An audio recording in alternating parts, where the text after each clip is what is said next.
Welcome, folks. We wanted to put this back on the end of Daniel like it was back in the Septuagint. We were talking about that.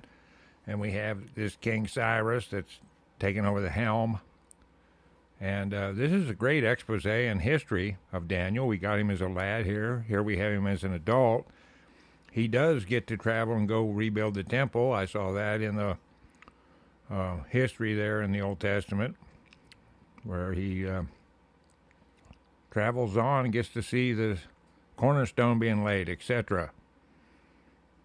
Well, anyway, there's a piece of this history here that we find very fascinating. It's an expose of the priests of Bel, at least one level of the priests of Bel.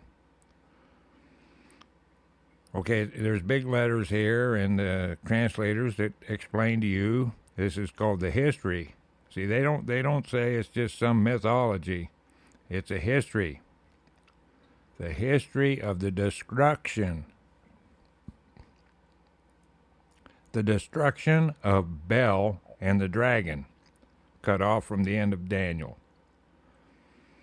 Okay, we explained all that about how it wasn't in the Hebrew, and they couldn't find documents of it in the Hebrew, so they put it here. So here we go with the history. Verse 1. And King Asages was gathered to his fathers, and Cyrus of Persia received his kingdom. And Daniel conversed with the king, and was honored above all his friends. Okay, and like I said before, they hate him. The occult priests, they are very jealous over this. Now the Babylonians had a idol called Bel. As I've said before, it is their god. It remained there. It was there. Every document I can see, Bel is always the number one god, although they had lots of gods. So in 3, now the Babylonians had an idol called Bel, and there were spent upon him every day 12 great measures of fine flour, and 14 sheep, and 6 vessels of wine. Period. And the king worshipped it, and went daily to adore it. But Daniel worshipped his own God, and the king said unto him, Why doest not thou worship Bel? Question mark. Okay, and Daniel answers him. He says, Who answered and said, Because I may not worship idols made with hands, but the living God, who hath created the heaven and the earth, and hath sovereignty over all flesh.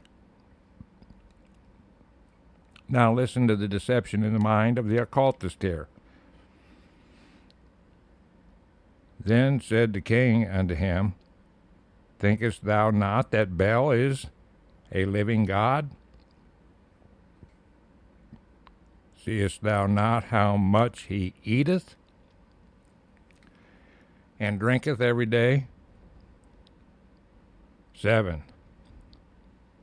Then Daniel smiled and said, O king, be not deceived, for this is but clay within and brass without, and did neither eat or drink anything. 8. So the king was wroth, and called for his priests, and said unto them, If ye tell me not who this is that devoureth these expenses, ye shall die. But if ye can certify me that Bel devoureth them, then Daniel shall die. For he hath spoken blasphemy against Bel. And Daniel said to the king, Let it be according to thy word. 10, it says, Now the priests of Bel were 70, besides their wives and children. And the king went with Daniel into the temple of Bel. Yeah, and I have this temple described in the Code of Hammurabi, which was way back before Nebuchadnezzar. And the whole Code of Hammurabi was on an obelisk, you see, chiseled in stone. Anyway, I digress here. 11. So Bel's priests said, Lo, we go out, but thou, O king, set on the meat, and make ready the wine, and shut the door fast, and seal it with thine own signet. And tomorrow, when thou comest in, if thou findest not that Bel hath eaten up all, we will suffer death, or else Daniel, that speaketh falsely against us.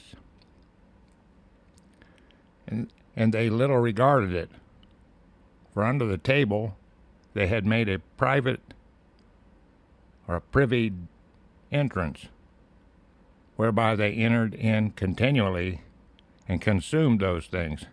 Okay, now the priests of Bel are known for their trapdoors, for their gadgetry.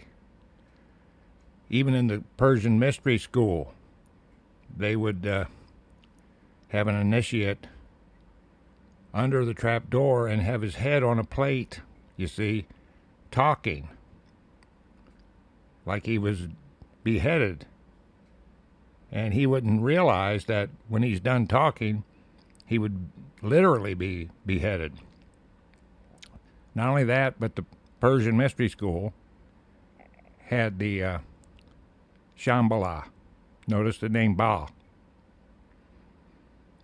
And it was a paradise where they would drug, the Hashashians would drug the initiate, drag the young man there to paradise.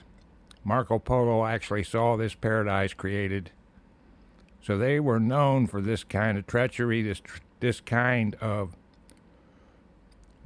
when people would see the head talking, and 2 minutes later there was the head rolling across the floor, they were convinced of these miracles. So as you see, they are known for deception, and that is being exposed here. Sham, as in shaman, Ba, as in Baal, God. Okay, so anyway, this is the kind of stuff they did. So this is an expose of that. And this is the priest, and they little regarded it, for under the table they had made a privy entrance, whereby they entered in continually and consumed those things. 13, 14. So when they were gone forth, the king set meats before Bel.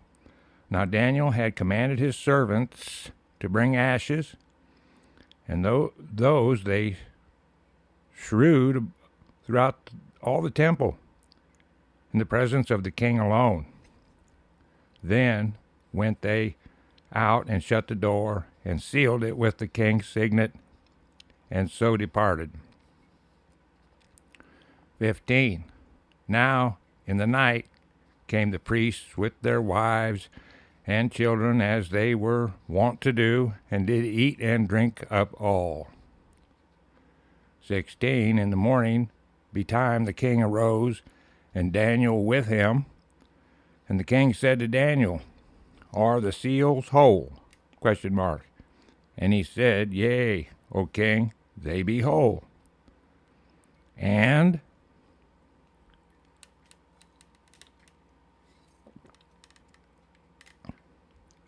as soon as he had opened the door, the king looked upon the table and cried with a loud voice, Great art thou, O Bel, and with thee is no deceit at all. Then laughed Daniel, and held the king that he should not go in, and said, Behold now the pavement, and mark well whose footsteps are these. And the king said, I see the footsteps of men, women, and children. And then the king was angry. 21. And took the priests with their wives and children, who shewed him the privy doors, where they came in and consumed such things as were upon the table. Therefore the king slew them, and delivered Bel into Daniel's power, who destroyed him and his temple. Okay? This thing about blasphemy against their gods was a burning offense. So Daniel would have been burnt in a hot oven over this. It happened there with Nimrod and against Abraham, and we know about Shadrach, Meshach, and Abednego. So this blasphemy against their God was serious trouble. 23, and that's in Babylonian law, by the way. And in that same place there was a great dragon, which they of Babylon worshipped. 24, and the king said unto Daniel, wilt thou also say that this is of brass? Question mark. Lo, he liveth, he eateth and drinketh. Thou canst not say that he is no living God, therefore worship him. Then said Daniel unto the king, I will worship the Lord my God, for he is the living God. But give me leave, O king, and I shall slay this dragon without sword or staff. The king said, I give thee leave. 27, then Daniel took pitch, fat, and hair, and did seethe them together, and made lumps thereof. This he put in the dragon's mouth, and so the dragon burst in sunder. And Daniel said, Lo, these are the gods you worship.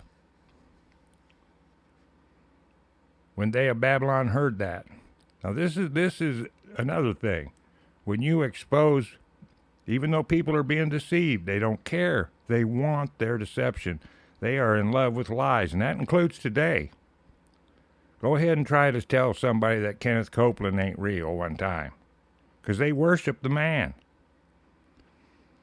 Anyway, 28, when they of Babylon heard that, they took great indignation and conspired against the king, saying, the king is become a Jew, and he hath destroyed Bel, and he hath slain the dragon, and put the priest to death. So they came to the king and said, deliver us, Daniel, or else we will destroy thee and thine house. Now when the king saw that they pressed him sore, being constrained, he delivered Daniel unto them, who cast him into the lion's den, where he was 6 days. And in the den there were 7 lions, and they had given them every day 2 carcasses. The translators say that's slaves. And 2 sheep, which then were not given to them, to the intent that they might devour Daniel. Now there was in Jewry a prophet called Habakkuk. Now we have that prophet in our Old Testament, who had made pottage and had broken bread in a bowl, and was going into the field for to bring it to the reapers. But the angel of the Lord said unto Habakkuk, go carry the dinner that thou hast into Babylon unto Daniel, who is in the lion's den. 35, and Habakkuk said, Lord, I neither saw Babylon, neither do I know where the den is. 36, this is what I'm talking about, being transported. 36, then the angel of the Lord took him by the crown and bare him by the hair of his head. This also went on in Ezekiel 8:3 also. By the hair of his head, and through the vehemency of his spirit set him in Babylon over the den. And Habakkuk cried, saying, O Daniel, Daniel, take the dinner which God hath sent thee. 38, and Daniel said, Thou hast remembered me, O God, neither hast thou forsaken them that seek thee and love thee. So Daniel arose and did eat, and the angel of the Lord set Habakkuk in his own place again immediately. 40, upon the 7th day the king went to bewail Daniel. And when he came to the den, he looked in, and behold, Daniel was sitting. 41. Then cried the king with a loud voice, saying, Great art thou, O Lord God of Daniel, and there is none other besides thee. 42. And he drew him out, and cast those that were the cause of his destruction into the den, and they were devoured in a moment before his face. Now, folks, this is what a mindset of the occultist. They do not want their apple wagon upset. Now, I can't tell you, the Illuminati in Spain, they were called the Ilumbratos, they developed this brainwashing and deception. And this has progressed today to the point of all this technology that they can use to make all kinds of deceptions, holograms. So we have to be aware of the mindset of these people. I told you about transporting young men, and they would tell people, listen, the young man would come back and try to kill themselves so they could go to heaven. And they'd say, oh, no, you got to do that in the service of the Iman. You can't just kill yourself. They would develop these assassins, you see, by these kinds of brainwashing techniques. Folks, the lie and deception is the tool of the devil. Beware of these terrible occultists out here. This is a great expose of that. This is the finishing of Daniel here. This is the way it was in the Septuagint. And I hope you've all enjoyed all the 12 of these chapters, the way it was back shortly after Christ was crucified. This is the first Greek translation that went around the world. This is the way they had it put together. And I hope you've enjoyed this. And we're going to be throwing up more stuff on the website. Please make use of it. Hey, and call in on Sunday and help us put this stuff together. It's fun to study. We're all learning. God bless you, and I will see you on the next study.